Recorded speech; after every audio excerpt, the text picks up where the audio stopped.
নমস্কার বন্ধুরা, আমাদের চ্যানেলে আপনাদের স্বাগতম। আজকে একটি হেলদি ডায়েট ফুড আপনাদের সাথে শেয়ার করতে যাচ্ছি, ওটস। প্রথমত একটু পেঁয়াজ কুচো করে নিয়েছি এবং গাজর আর ক্যাপসিকাম নিয়ে নিয়েছি। প্রথমে 1 চামচ ঘি প্যানে দিয়ে পেঁয়াজটাকে ভালো করে লাল লাল করে ভেজে নিয়ে এরপর আস্তে করে আমি এখানে ফ্লেমটা লো করে দিয়েছি।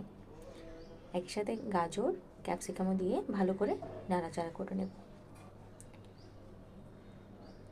কিছুক্ষণ নাড়াচাড়া করে আসলে আমরা এর মধ্যে হলুদ, মরিচ, জিরে আর স্বাদ মতো নুন দিয়ে দেব। এরপর আবার একটু নাড়িয়ে নেব। গাজরটাকে আমরা পুরোপুরি ভাজবো না, আধ কাঁচা রাখবো, কারণ এটাতে পুষ্টি থাকে। যেহেতু ওটস খাচ্ছি, আমরা এখানে পানি দিয়ে এখন ভালো করে একটু মিক্সড করে নিব।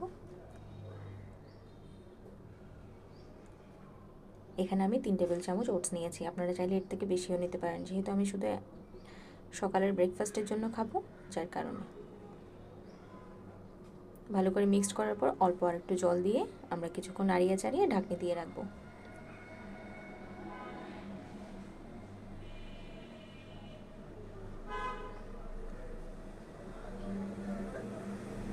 আমার রান্না হয়ে গেছে, এতটুকু আমি এখান থেকে নামিয়ে রাখবো। আপনারা চাইলে এটার সাথে আপনারা ডিম সিদ্ধও খেতে পারেন, ভাজিও খেতে পারেন, বা আপনাদের যে কোনো স্ন্যাক্স আইটেম এটার সাথে খেতে পারেন। আমি এটার সাথে শুধু ডিম সিদ্ধ আর হচ্ছে যে 1 কাপ গ্রিন টি খেয়েছিলাম।